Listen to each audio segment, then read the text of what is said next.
Calvin Holt is the youngest general in the Alliance, a man of tremendous military achievement, and he was forced to be my alpha. After we registered our union, he threw away the flowers I offered him and took off his wedding ring. He ordered me in a cold voice, "Don't let anyone know you're my Omega. Stay away from me and don't do anything pointless." Later, after a major victory in the war, he stood frozen amidst the celebrating crowd. His eyes red, he roared frantically, "Where is my Omega? He hasn't come back." The pool of blood beneath me spread. I smiled weakly. "I don't think I can go back.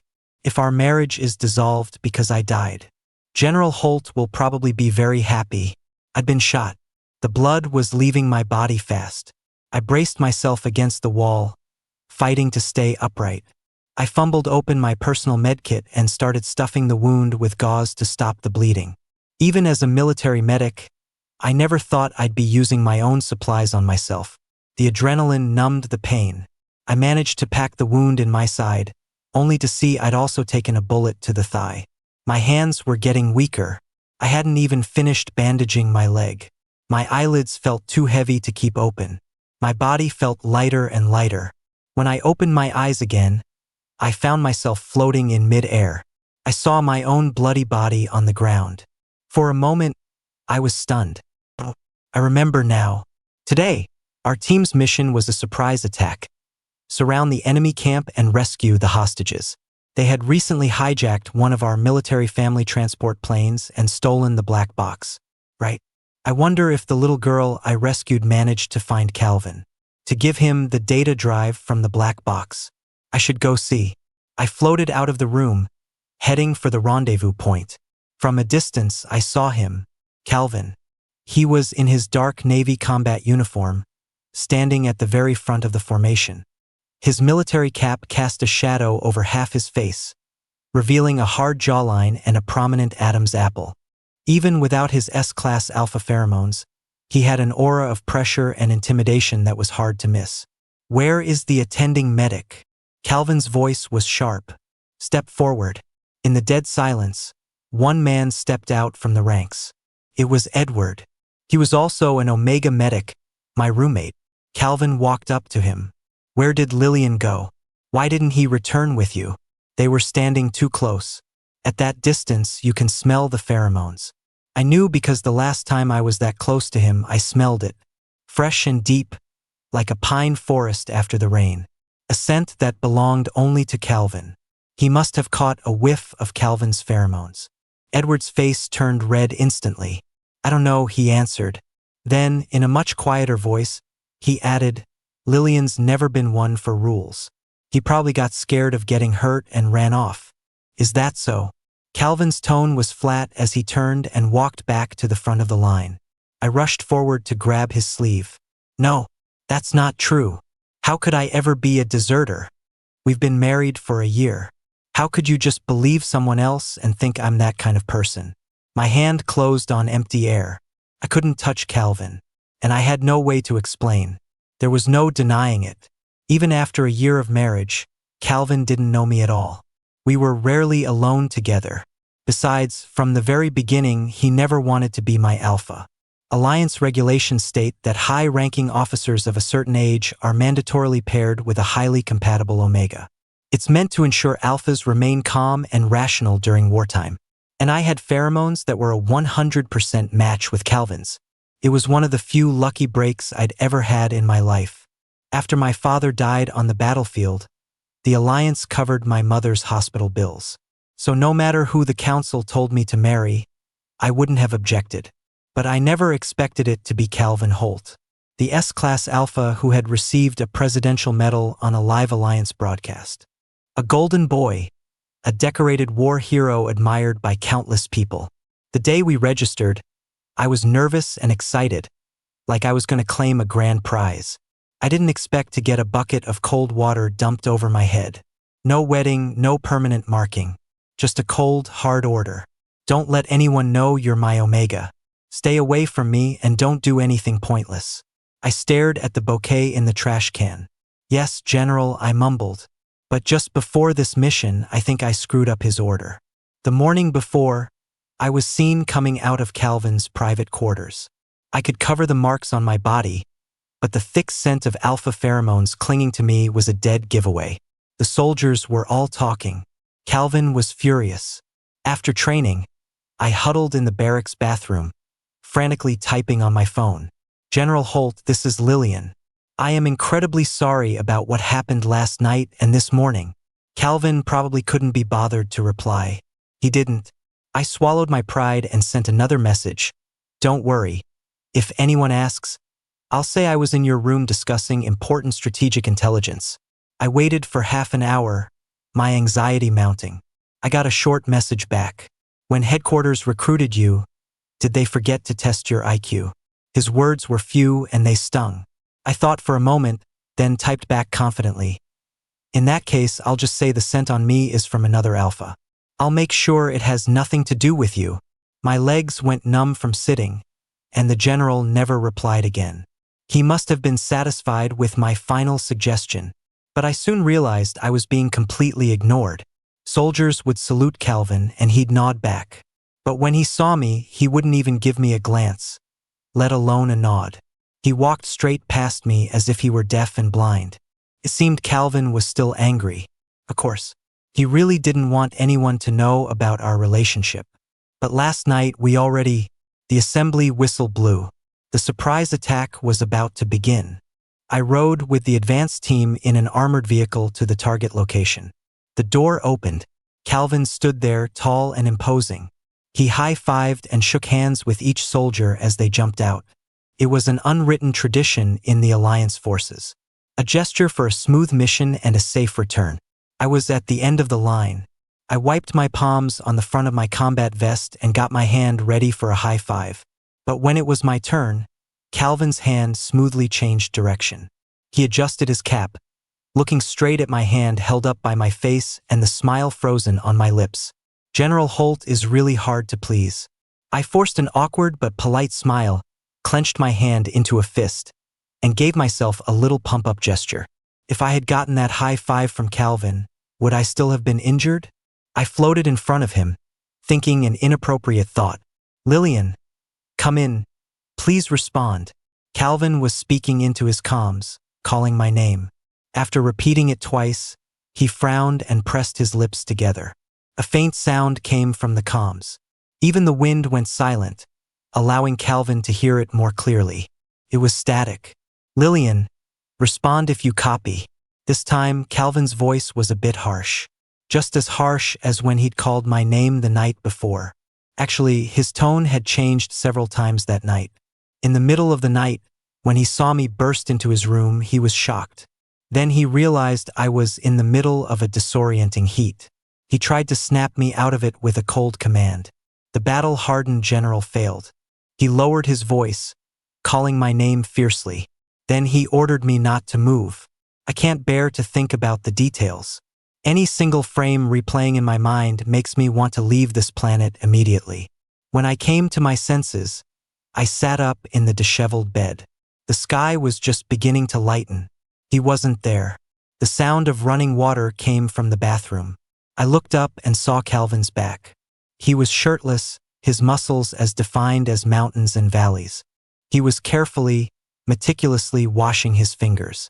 I buried my face in the covers, my cheeks and the gland on the back of my neck burning hot again. After a few seconds, I got up, found my clothes, put them on, and walked to the bathroom door. I apologized, stumbling over my words. General, I'm sorry. I didn't mean to. I didn't want you to. Lillian, I told you not to do pointless things. Calvin turned off the faucet, walked over and said coolly, I will not mark you, because the war will be over soon. When that happens, we'll dissolve the marriage. I knew I had no reason to be sad, but I couldn't help it. My throat suddenly felt tight, making it impossible to speak. Calvin had every right to be angry. This was entirely my fault. I hadn't expected my heat to return a day after it supposedly ended. I had violated my promise to stay far away from him. But from the looks of it now, it seems a similar situation is unlikely to happen again. Because it looks like we won't even need to go through the divorce proceedings. I just wonder if Calvin will have a grim look on his face the whole time he's accepting a Medal of Honor as the spouse of a fallen soldier. He'd probably refuse to attend, I thought again. Still no response from the comms. Calvin clenched his jaw. He issued an order. Full-scale search and protection of the hostages. If you find Lillian, bring him to me immediately. The team dispersed quickly and orderly. Calvin stood on the now empty patch of grass. Suddenly, he turned. He looked in my direction and said, "What are you doing here?" I gasped, my eyes wide as I stared at him. Could it be Calvin could see me? "General, can I ask you a question?" I whipped my head around to see Edward standing behind me. His gaze passed right through me, fixed on Calvin. "Go ahead," Calvin said coldly. "There are rumors going around that Lillian is your Omega. Is that true?" Edward's eyes flickered, as if he was desperate for an answer but also afraid to hear it. I stood between them, feeling like a war criminal awaiting judgment. "Who?" Calvin's eyes narrowed. "Who is spreading such pointless rumors in the Alliance army? Do they want to be put in solitary confinement?"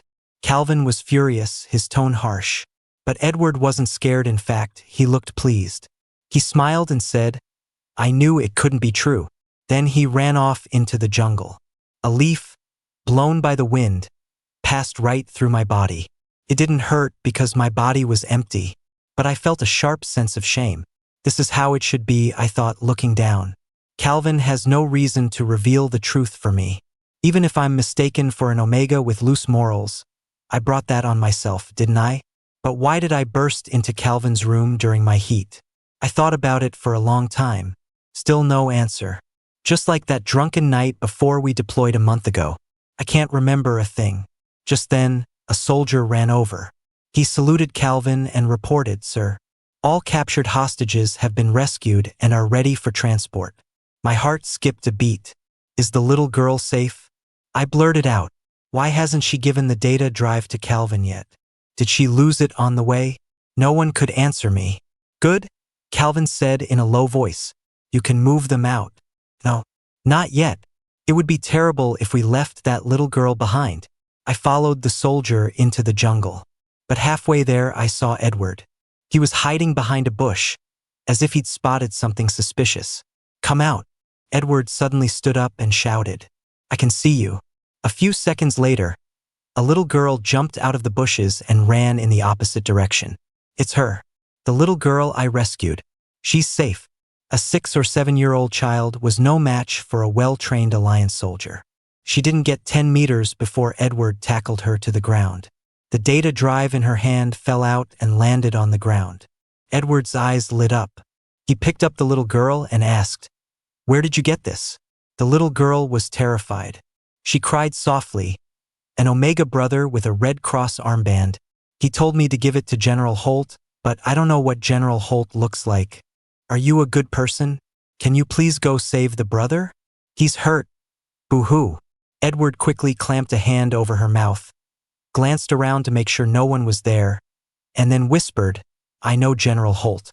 I can give this to him for you, and I'll go rescue that brother. But you can't tell anyone what happened today, okay?"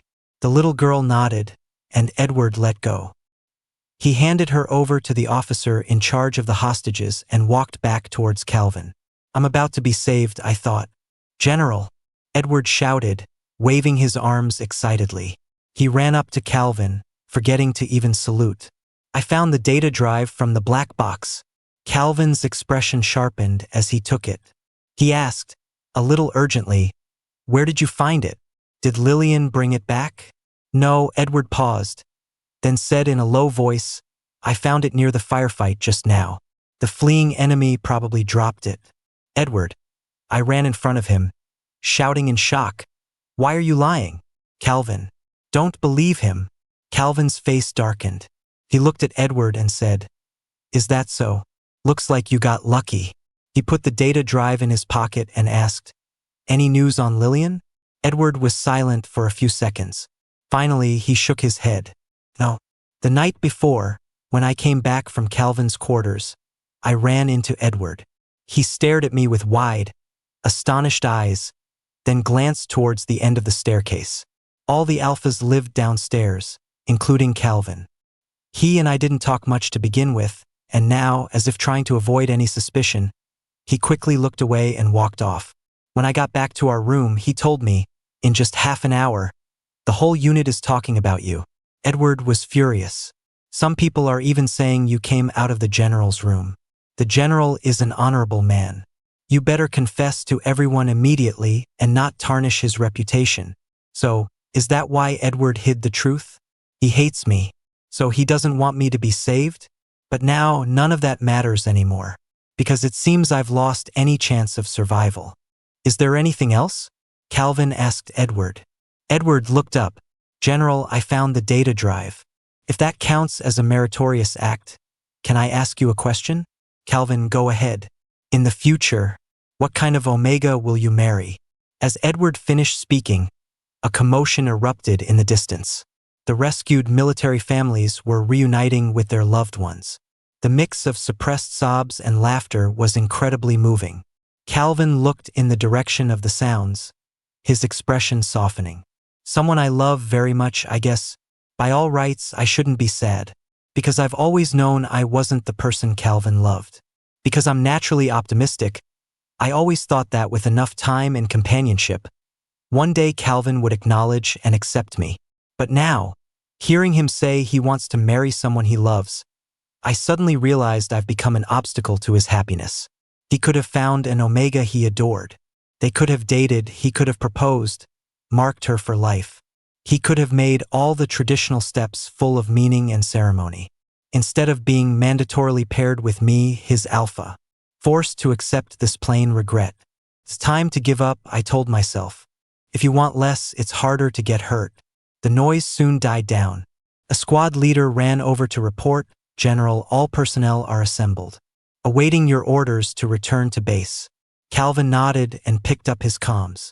His patience seemed to have finally run out. "Lillian, I hope you're not doing this to get my attention. It's not too late to come back now. But if I have to find you, you're out of the Alliance military." The other end of the comms was still silent. Calvin said to the squad leader, "You take the team and the families back to base. The rest of you, follow me into the camp to find him." "General," Edward said excitedly, "if we don't follow the route our informant provided, we'll likely run into traps or bombs. It's too dangerous. Lillian is not worth us." "Edward," Calvin cut him off loudly, his voice resounding. "Say one more word, and you'll be in solitary confinement when we get back."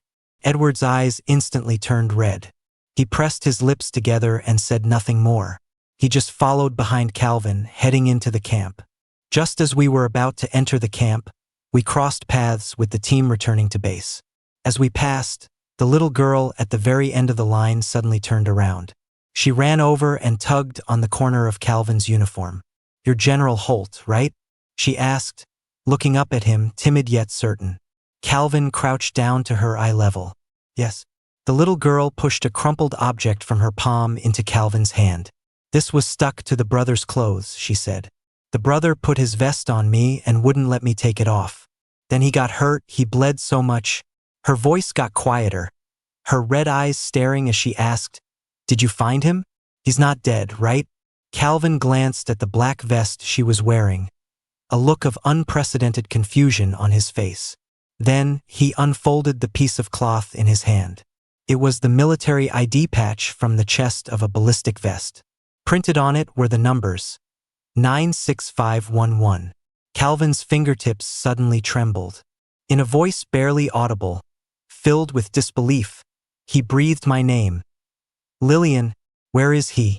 Calvin gripped the little girl's shoulders, his words tumbling out in a rush. "Where was he hurt?" The girl burst into tears, shaking her head and sobbing. "I don't know. He was covered in blood, lying on the ground. He couldn't get up." Her face streaked with tears. She looked up and yelled at Edward. "You liar. You said you would go save the brother. You didn't do it at all. Give me back the treasure the brother gave me." Calvin frowned.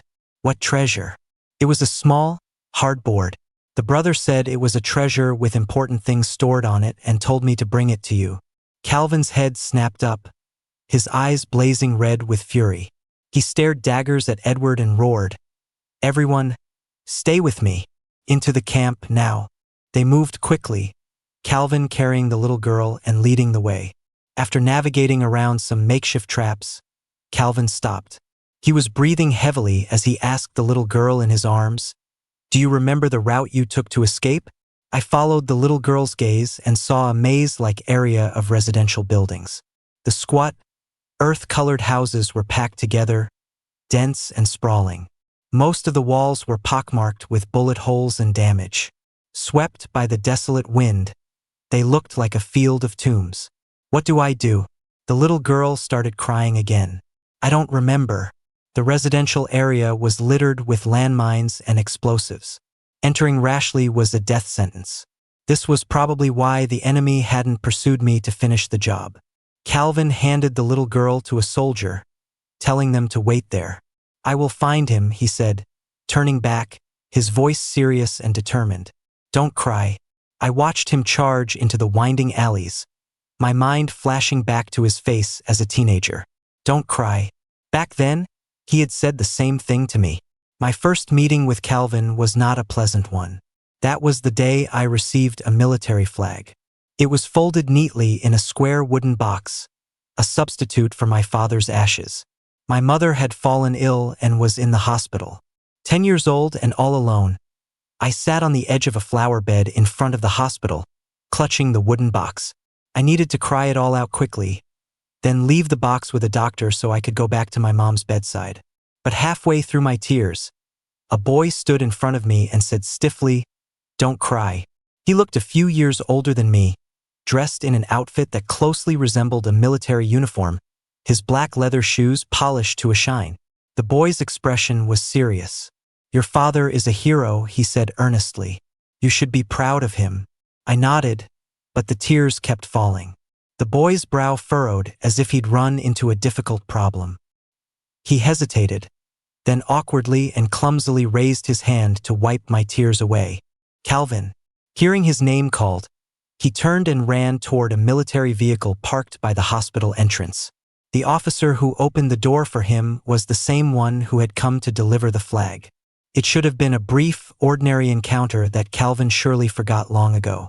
But it replayed in my memory countless times, until the boy's receding back merged with the figure now weaving through the winding alleys. He's leaving again, I thought. Except this time, I'm the one who's leaving. Calvin ran without stopping, searching room by room. As he neared the edge of the residential area, there was a sudden, massive boom. A landmine had been triggered. The dust quickly cleared, revealing Calvin's dirty, stunned face. He looked at the nearby house, its wall blown open by the blast. He struggled to his feet, then fell again. A trickle of blood ran down from his temple. Calvin didn't seem to notice. He scrambled up and ran inside, collapsing to his knees in front of my body. He had found me. I just didn't know if it was too late.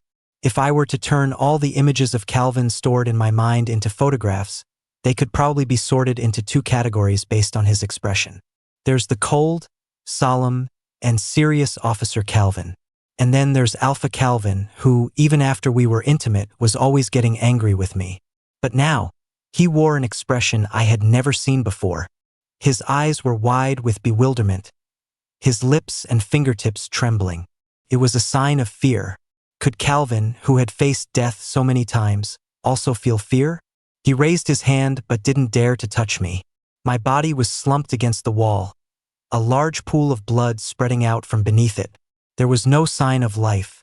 The standard procedure would be for Calvin to check for breathing and feel for a carotid pulse to confirm my death. But he did neither. Instead, he used the bandages by my hand to wrap my leg wound and stop the bleeding. Then he swept me up into his arms and sprinted back the way he came. Soon he was out of the residential area. The waiting team had brought an armored vehicle, parking it at the camp entrance. The moment Calvin laid my body on the stretcher inside the vehicle, Edward rushed forward to check my wounds. "Get away." Calvin threw him aside like a cornered beast. "Don't you touch him." Edward fell to the floor, choking out, "He needs a hemostatic agent." The armored vehicle sped towards the base, the rough ride causing my body to jolt continuously. Calvin snatched the hemostatic agent from Edward's hands and gently cradled my head in his lap. Then he used the scissors from the medkit to cut open my clothes, revealing the wound I had crudely packed. After years in the military, Calvin was skilled at first aid. But as he tried to apply disinfectant spray and powder, his unsteady hands wasted much of it.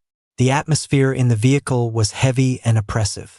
Not a single soldier dared to speak. Only the little girl's trembling voice broke the silence. Is the brother going to die? Did he die because he saved me? No, Calvin said, his head bowed, his voice very soft. He's not going to die. I sat beside the sobbing little girl, wishing I could tell her my injury wasn't her fault. At the time, most of the enemy had been captured, and the hostages were already being evacuated. After quickly bandaging a soldier's leg wound, I found the little girl in a cluttered room. She was terrified and had forgotten her own name. I told her if she could just be a little braver, the nightmare would be over. I took off my ballistic vest and put it on her, asking if anyone else was hiding nearby. She thought for a moment and said a few bad guys had stayed behind to cut something with a loud machine, hadn't managed to escape, and were hiding in a nearby house. The black box was too cumbersome to carry. They must have cut it open with a power saw to take the data drive. I was going to escort the girl out and then report my findings, but we ran right into that group as they were fleeing in the opposite direction with the drive. That drive contained flight paths to and from various bases and their precise coordinates. Could not fall into enemy hands. Without a second thought, I opened fire. After I got the drive, a few of the enemies suddenly returned and attacked. I was outnumbered. My ammo ran out, and I had to retreat deeper into the residential area with the little girl. That's when I was shot in the side and thigh. We hid in a small house and weren't pursued further. I tried to contact Calvin, but there seemed to be a signal jammer in the camp. My comms were useless. A child is light and less likely to trigger the bombs. I gave the data drive to the little girl, told her to climb out the window, run out of the camp, and find General Holt. What does General Holt look like? The little girl asked, nervous and timid. I was starting to bleed out, but I hadn't felt the pain yet. I managed a small smile and said softly, he's the tallest, most handsome alpha, but he also looks the saddest. Why is he sad? Because of me, I think. I was getting cold. He's angry with me and he hasn't forgiven me yet. That's why he wouldn't look at me, wouldn't talk to me, and wouldn't high-five or shake my hand. The armored vehicle drove directly to the base hospital. Several medics were waiting at the entrance and rushed my body into the emergency room. Calvin, covered in blood, stood frozen outside the ER doors.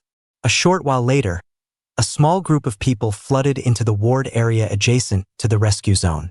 They were some of the military families we had rescued. Many bandaged soldiers came out of their rooms, joyfully embracing their omegas. For a moment, the hallway was filled with reunited lovers. They held each other tightly, laughing and crying. An alpha was loudly thanking God, then kissing the omega in his arms, saying, "Thank God you're okay, you're back." The joyous, warm atmosphere seemed to be separated by an invisible wall. Calvin watched them blankly. Then he suddenly doubled over and fell to his knees, letting out a pained, hoarse cry. "What about my omega? Lillian, don't go. I'm begging you." A nearby soldier who heard him looked shocked. Edward's eyes went wide, and he staggered back a few steps until his back hit the wall. He shook his head, saying, "This is impossible." Calvin shot up, pinning Edward against the wall with his elbow. He snarled, "You better pray Lillian makes it out of this okay. Otherwise, I'll kill you." He watched Edward's face turn from pale to purple before abruptly letting go. Several soldiers rushed over, pulled the choking Edward up from the floor, and helped him away. I looked at the tense, coiled form of Calvin, my confusion growing. Is he worried about me? But why? Calvin had witnessed many sacrifices. He always handled the death of a soldier with calm professionalism, never showing too much grief. Besides, I was only his omega in name. He didn't love me, right? Are you angry again? The little girl looked up at Calvin, asking innocently. Calvin seemed not to understand. "What?" he asked hoarsely. "The brother said you were angry at him, that you weren't happy. the little girl said. Do you treat him like this when you're angry, too? Calvin looked at her, his face turning pale. After a moment, he looked back at the emergency room doors, his eyes turning very red. No, Calvin said softly. I wasn't angry at him. I couldn't even figure myself out, that's why. He fell silent, his Adam's apple bobbing with suppressed emotion. When I see him again, I'll tell him that, actually, General. The ER door suddenly opened, and a medic ran out, cutting him off. Lillian might not make it. Can we notify his next of kin as soon as possible? Calvin stared blankly. How could he not make it? How could he? He murmured. The medic was puzzled by the general's strange reaction but continued. His heart has already stopped, but we will continue resuscitation for another 40 minutes. His heart has stopped. I'm leaving. I looked at Calvin and saw him staring blankly at the ER doors. Suddenly, I saw a faint blue glow begin to emanate from all over his body. Calvin's breathing quickened. His face flushed as if he were burning up. Commotion started down the hall. Beta doctors and nurses began guiding alphas and omegas downstairs. As a spirit, I couldn't smell it, but I could see the pheromone particles invisible to the naked eye. Calvin was having a severe rut. In less than a minute, the pale blue glow around him had turned into a deep blue flame, seemingly about to engulf him. He couldn't support himself any longer and fell to his knees, gritting his teeth. A beta doctor came to inject him with a suppressant, but Calvin, in his feral state, threw the person several meters away. He stood up and walked slowly toward the emergency room, finally stopping at the door. He pressed his forehead hard against the door, his voice a near desperate roar. Lillian, give me one more chance. Please. In that same instant, I thought I smelled a faint trace of pine. My soul felt lighter. The scent of a pine forest after the rain quickly grew intense and overwhelming. The next second, I was pulled into a dark vortex. Calvin finally passed out. He was held down like a wild animal, injected with a powerful suppressant, and strapped to a bed in an isolation room. Most of the time, he struggled restlessly. Then he would have short, fragmented dreams. He dreamed of being a child, taken to the military camp by his father, vowing in a child's innocent words to become a soldier. The scene shifted. Calvin was a teenager. He saw a little boy sitting by a hospital flower bed, crying silently. Pale, small, clutching a dark wooden box that symbolized sacrifice. It was his first time trying to comfort someone. Calvin was clumsy, his words of solace coming out stern and stiff. He was with his father, a colonel who had come to deliver the box, so he understood why the boy was crying. But alphas are naturally lacking in empathy. Calvin believed he understood the cruelty of war, which is why he pontificated about the boy feeling proud of his deceased relative. The irony was that not long after Calvin joined the army, his own mother died of illness at home. The war had just broken out, and the family's servants had all fled. Calvin and his father were on the front lines, unable to spare a thought for anything else. They only received news of his mother's death during a ceasefire a month later. He looked out the window at the rubble and ruins, feeling the true nature of war for the first time. It was a cruel, giant monster, disrupting the world's order, indiscriminately trampling on everyone's life. Why hadn't he taken better care of his mother? Overwhelmed with guilt, Calvin made a decision. After the war, he would retire from the military and mourn at his mother's grave for 10 years.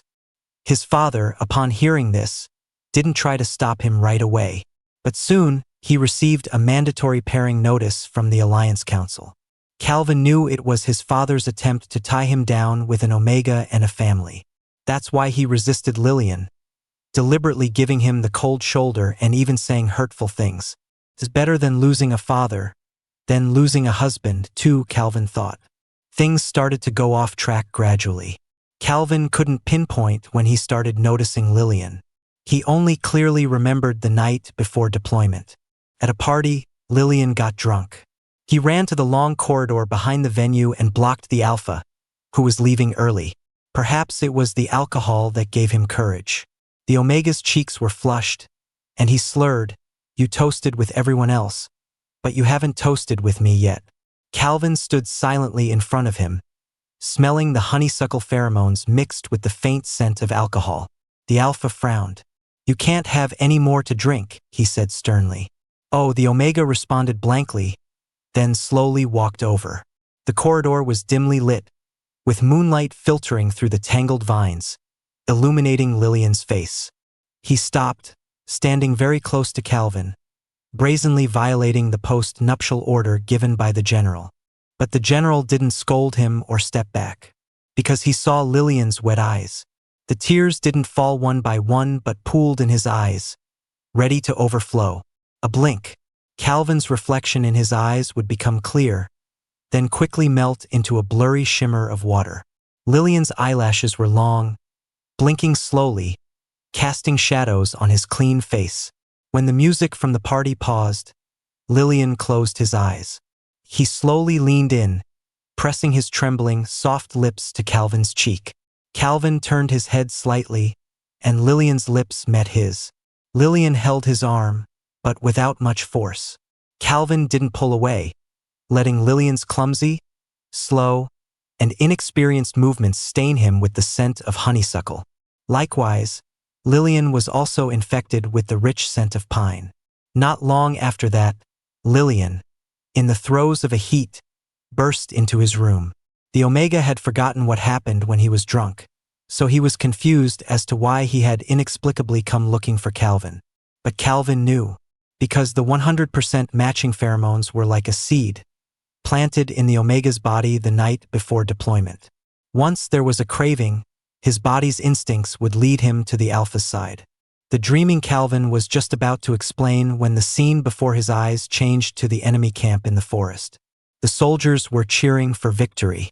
Alphas were embracing their Omegas. Only he stood alone, frozen stiff in the crowd. His eyes red, he finally let out a frantic roar. Where is my Omega? He hasn't come back. In the haze, I seemed to hear a low, pained roar over and over. When I opened my eyes, my brain felt like a machine slowly rebooting. A white ceiling and a face from a distant memory. Lillian, he said in a deep voice, you're finally awake. I stared blankly at the insignia on his uniform collar. Took a moment for me to recognize him. He was the commander of the army, Warren Holt. The man who had given me the wooden box with the flag in it all those years ago. And Calvin's father. I wanted to greet him, but my lips just moved without making a sound. Commander Holt sat down in the chair by the bed. He began, you retrieved the data drive, a great merit. You can ask for one thing from the Alliance military. Go ahead, ask for anything. Even if you want that brat Calvin to take a month off to take care of you, it's fine. I blinked slowly, hearing a commotion from the next room. Just as the door to my room was pushed open, I gathered what little strength I had and said hoarsely, I want to end my marriage with General Holt. The person who burst in seemed to freeze. After a pause, he stumbled in and stood before me. I almost didn't recognize Calvin. His eyes were bloodshot, but his face was terrifyingly pale. He hadn't shaved in what looked like a long time, making him appear unkempt. The scent of his pheromones was almost gone.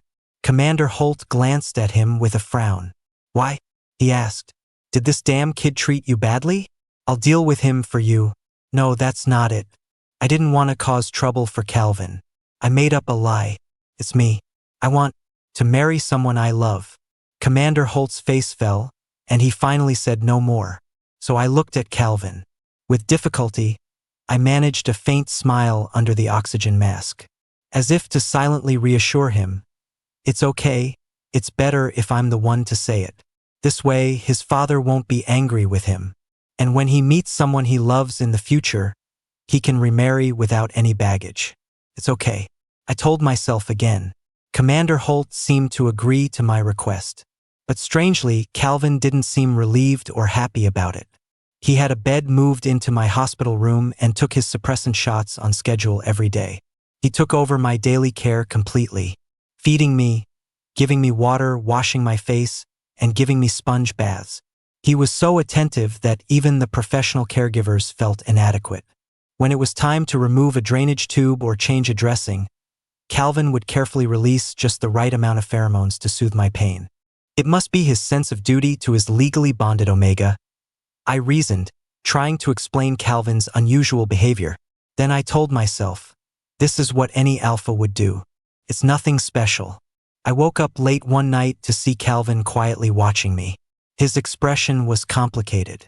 He looked like he was silently counting my breaths, confirming I was really alive. The air was still for a half-minute before Calvin spoke first. Are you uncomfortable anywhere? I shook my head, then looked at the ceiling and said softly, General, you really don't have to do this. I requested the divorce voluntarily. It wasn't because of what you said that morning.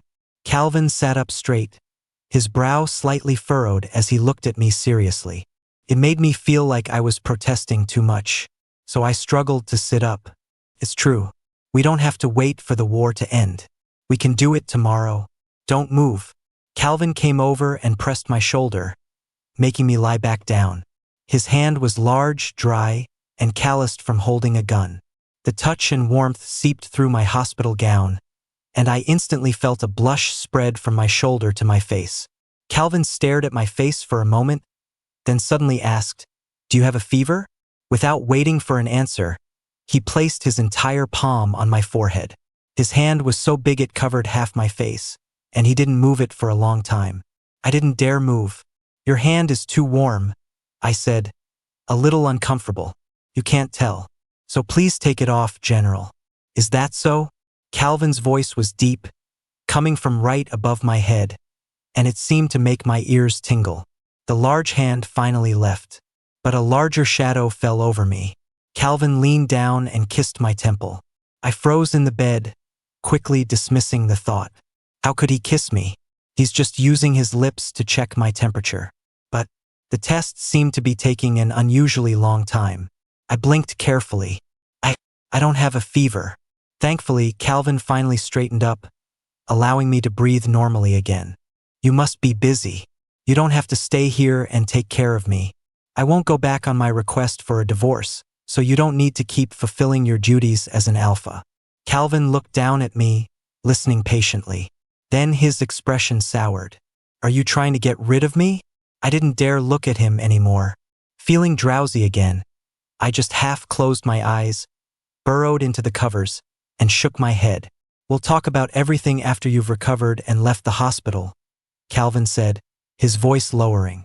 Sleep. The scent of a pine forest after rain emanated from Calvin again, gently enveloping me. It robbed me of the ability to argue, and instead, I quickly and peacefully fell asleep. It was a month later when I was discharged.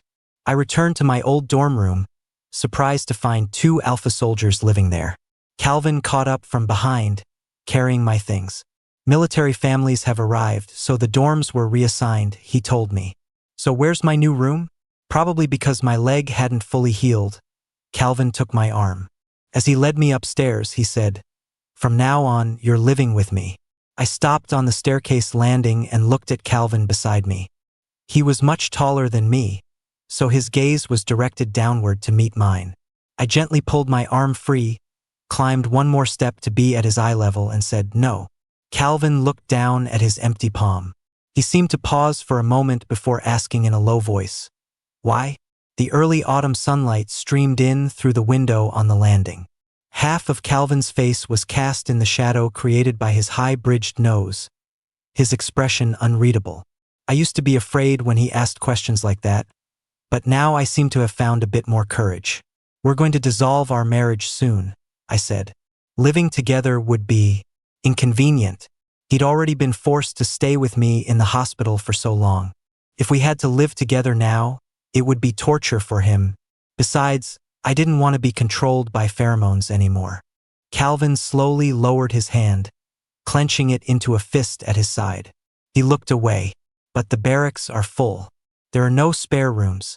I looked at his profile. It's fine. It's still early. I can go into the city and find a hotel for the night. My leg. I can't do heavy training anymore, so while I was in the hospital, I applied for a job at the military hospital in the city center.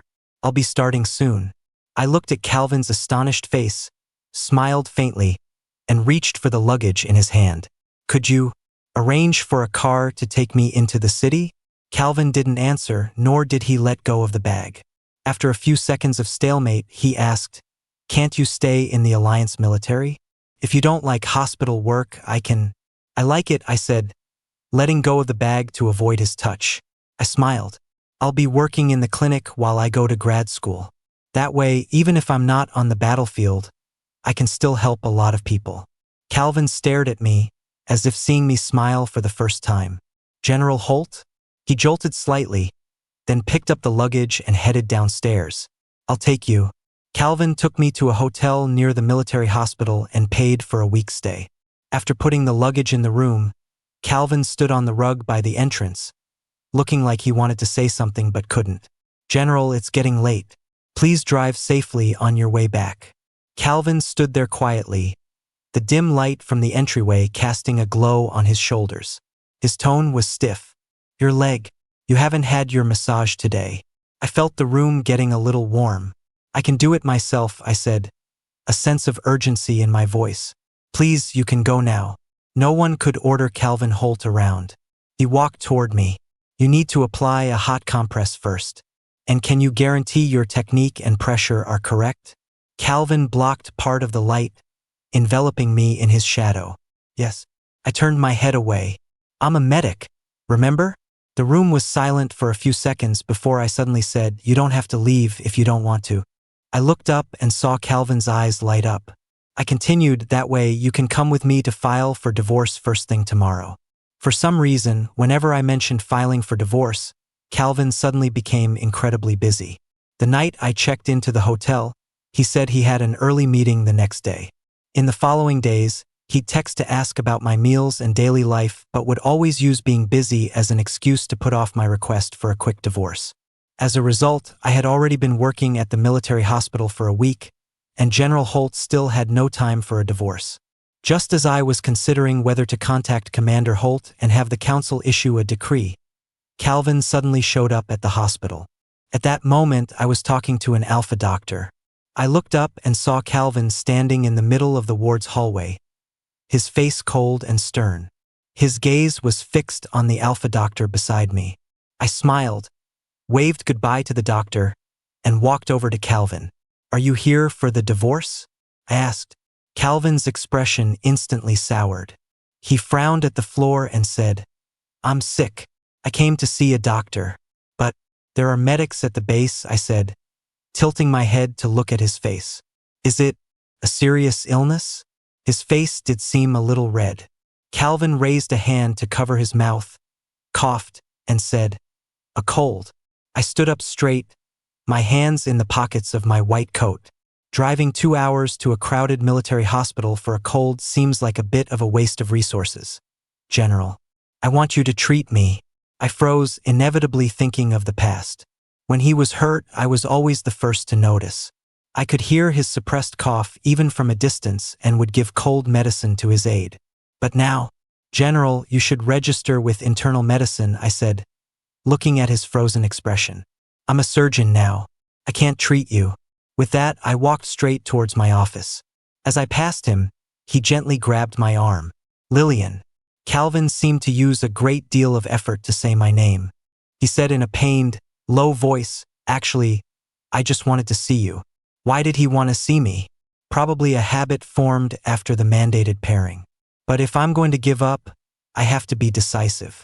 So I said calmly, "General, please find the time to file for divorce as soon as possible. Let's not do pointless things anymore." Not long after that day, Calvin came to the hospital again, with a wound on his arm so deep you could see the bone. We stared at each other from opposite ends of the hallway. He said a few words to the doctors who rushed to his side, then looked at me again, seemingly oblivious to the blood pouring from his wound. I smelled the faint scent of pine, and the gland on the back of my neck began to burn faintly. The doctor called me on the internal line. "Dr. Lillian, General Holt has specifically requested you to clean and suture his wound." I looked at Calvin's dark silhouette and said into the phone, "Please apologize to the general for me. I have a surgery to attend to right now and don't have time." I hung up and walked straight to the elevator. The elevator doors closed, cutting off Calvin's burning gaze and the scent of pheromones seeping from his blood. After that incident, I applied to the hospital for a support mission in the southern war zone. The day my application was approved, I sent a text to Calvin. General, I will be heading to the southern war zone soon. Please meet me at the council office tomorrow morning to handle the divorce proceedings. 2 hours later, Calvin still hadn't replied. I called him. He picked up quickly. General Holt, hello? Do you have time tomorrow? Lillian, Calvin interrupted. Are you leaving because of me? I paused for a moment before answering, yes. The situation in the south is unstable. Calvin's voice was breathless. I'll agree to anything you want, just don't go to the south, okay? I stood in a quiet stairwell, feeling the voice on the other end of the phone getting closer. Lillian. I heard an echo. I looked up and saw Calvin standing at the turn of the lower staircase, looking up at me. Lillian. He called my name again, his tone filled with an unprecedented level of compromise and pleading. Don't go, okay? His chest heaved, whether from breathlessness or nervousness. The bandage on his right arm was seeping blood, a stark scarlet. I didn't answer, instead asking, can we go register tomorrow? Calvin's lips tightened. He struggled to speak. Actually, I know what you said to Edward. I cut him off. You denied our relationship. You believed him and thought I was a deserter. You even told him you wanted to marry an Omega you loved. So, General, let's stop doing pointless things. Now, I'm the one who doesn't believe you. Calvin stared at me, his lips opening and closing, but no words came out. As I turned to leave, he finally blurted out, okay, I'll be there on time tomorrow. Thank you. I let out a sigh of relief and heard Calvin say painfully, I'm sorry. The next day, I waited early at the council's office, but Calvin was nowhere to be seen. He didn't reply to my texts and didn't answer his phone. As closing time approached, I got a call from Calvin's aide. Dr. Lillian, the general was in a car accident on his way here. He's seriously injured and can't make the appointment. He must be lying to me again. Calvin has absolutely no credibility. Please tell the general that such childish tricks are long outdated. I was genuinely angry, so I said fiercely, tell him to get here and sign the papers now, right now. The other end was silent for a moment. Then came a choked sob. The general, he really can't come right now. While admiring the superb acting skills of Calvin's aide, I stormed back to the hospital. As I entered, I heard an emergency broadcast over the comms. Emergency announcement, all attending physicians from surgery, internal medicine, and the ICU, please report to the emergency department for a critical rescue. My heart skipped a beat. As I pulled on my white coat and ran towards the ER, I grabbed a colleague. What happened? A car accident, I think he said, running alongside me. An officer was driving into the city when he spotted some enemy combatants holding hostages. He saved the hostages, but got hit by a car. I heard he was barely breathing when they brought him in. My heart stopped for a second. I nearly got knocked over by someone passing by. Sorry. I said it quickly, but no one responded. Suddenly hit me. Calvin's I'm sorry was probably the last thing he ever said to me. And I didn't even respond. My heart felt like it was being twisted. I frowned, realizing I had already reached the ER entrance. Dr. Lillian, please, you have to save the general. I looked, stunned and bewildered, at the person in front of me, Calvin's aide. His face was streaked with tears as he cried, they told me to notify Commander Holt. They said the general isn't going to make it. Felt like being hit over the head. I mechanically pushed open the doors to the operating room. I was hit by a tidal wave of pine-scented pheromones. All I could see was red. Large pools of it on the floor. It was Calvin's blood. You can die from that much blood. My body felt like it was on fire, and my head started to spin. The beeping of monitors and rescue equipment faded into a dull background hum. Every step was a struggle, but I made it over to him and saw Calvin's pale, peaceful face. I think I called his name, or maybe I didn't make a sound. How can you be dying? You haven't even divorced me yet. You're just pretending to be hurt because you don't want the divorce, right? Right? It must be. In that case, let's not get divorced. okay? Get up now. We won't get divorced, okay? Why are you still lying there? Calvin, you're infuriating. Why, won't you even give me the chance to hate you to get my revenge? It hurts so much. My heart feels like it's about to break. My gland hurts too, like it's being burned by fire. I slowly leaned closer to Calvin, letting the scent of honeysuckle melt into the pine. The monitor next to the bed showed 3 flat lines. Someone was removing the respirator from Calvin's face. He had been given up on. My alpha had been given up on by everyone else. But he's still my alpha. So I got very close to him. I leaned down and gently kissed his forehead, his eyes, the tip of his nose, and finally his soft but cool lips. Tears streamed down my face, mingling with our touching lips, making our kiss wet. Suddenly, I heard a beep, then another, and another, getting louder and more frequent, pulling the surrounding chaos and gasps of surprise back into focus. Stunned, I looked up and saw the rhythmic curve jumping back to life on the monitor. Then I was quickly pushed out of the rescue circle by my colleagues. When Calvin woke up, I happened to be by his side. He opened his eyes and stared intently at me. It was a struggle for him to speak. You saved me. I nodded, my vision instantly blurring. Don't cry, Calvin said hoarsely. I wiped my face haphazardly. These are happy tears, I said coldly. Now that you're awake, we can proceed with the divorce. Calvin closed his eyes, then opened them. He frowned. You're going back on your word? What? He managed a weak smile. In the operating room, I heard what you said, he whispered. You said, we wouldn't get a divorce. You went back on your word too. I retorted, refusing to back down. You said you'd be there on time to sign the papers.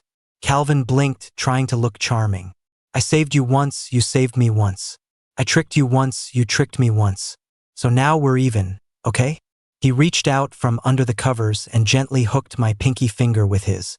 Hello, he said. I'm Calvin Holt, the Alpha the Alliance Council has mandatorily paired you with. I'm very happy that you are my Omega. I couldn't help but smile. Hello, I said. I'm Lillian, the Omega the Alliance Council has mandatorily paired you with. And I'm not happy at all. I'm going to hide the fact that you're my Alpha until you've earned my forgiveness. Okay, Calvin said, as you command.